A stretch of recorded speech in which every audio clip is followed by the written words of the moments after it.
first inclination for the betting market when a team gets exposed is to bet on it happening again. That seems to be the case when the Kansas City Chiefs visit the Oakland Raiders to kick off Week 7 of the NFL season on this week's Thursday night football game. This AFC West showdown has the Chiefs favored by 3 points. It looks like the consensus line will be down to 2.5 as we head into the middle of the week, which is interesting with both teams coming off of losing efforts. Once again, it looks like no team will run the table and go 19-0. The Chiefs also lost against the spread for the first time this season. The late move was the right move as the Steelers closed a 3-point underdog and won the game outright. The short week is always a challenge. For Kansas City, the Chiefs go from a late game at home on Sunday to a late game in the Bay Area on Thursday. The spot certainly favors the Raiders, but the Chiefs are clearly the better team. Kansas City's defense has had some issues, but the offense has not. The Chiefs have 6.4 yards per play this season. This has been the most efficient offense in the league, with 5.3 yards per carry and a 72.9% completion rate. The potential loss of Tyreek Hill to a concussion late in the last game could stunt progress for the Chiefs, but they still have the league's leading rusher in Kareem Hunt. Hunt has 5.9 yards per carry on 106 carries and 4 touchdowns. Alex Smith has a 12-0 touchdown-interception ratio, and the Chiefs have only turned the ball over once all season. Kansas City has scored on 48.4% of its possessions, which leads the NFL. The Chiefs' defense had some problems. The Chiefs have allowed 6 yards per play, which is tied for the second worst mark in the NFL.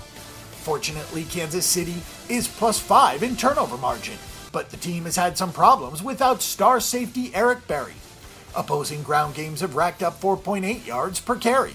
The secondary has held opposing quarterbacks to a league-low 53.5% completion percentage, but the Chiefs have allowed a lot of chunk plays in the passing game with 14.5 yards allowed per reception. It's fair to worry about the older linebackers on this Kansas City team with the short week, and that could wind up being a contributing factor if the Oakland offense gets going. The Oakland Raiders are in search of their first win since Week 2. Oakland has dropped 4 straight games both straight up and against the spread. This should be the third time that the Raiders are an underdog this season, and they are 1-1 in those games. The Oakland offense has been in shambles most of the season. Derek Carr is a fractured back, which is a big deal. The offensive line isn't blocking, which is an even bigger deal.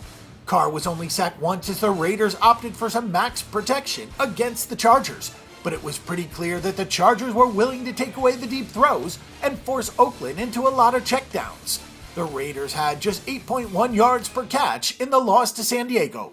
Overall, Oakland has only had 10 yards per catch, and that isn't going to get the job done.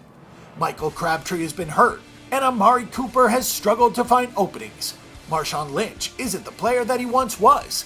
Most importantly, the Raiders haven't found any rhythm with several key players hurt on and off. The quick turnaround for Carr with the back injury is a very interesting dynamic this week. Oakland continues to have defensive problems as well. The secondary has allowed a 68.9% completion rate against, though the defense has limited the number of big plays allowed to just a handful with 11.6 yards per catch against. The Raiders have allowed 19 plays of 20 or more yards through the air after allowing 61 all last season and 13 yards per catch. The biggest issue for the Raiders is that they aren't generating any of their own big plays. The team only has 11 sacks through 6 games and has not recorded a single interception. The Raiders only have 5 takeaways on the season, and that makes it really hard to defend. The Chiefs are in a tough spot off of their first loss and with long travel out to the West Coast, but they are the better team, and there are no questions about that. Derek Carr on a short week is pretty scary, not just for the injury, but also because there won't be as many opportunities to work on his timing with his receivers after some missed time on the field. The Chiefs lost, but they are still the most efficient offense in the league and should bounce back with a strong head coach in Andy Reid. Our pick and prediction is for the Kansas City Chiefs at -3. For our pick and prediction on this game and every other game this week, and a wealth of free stats and information, check out bangthebook.com.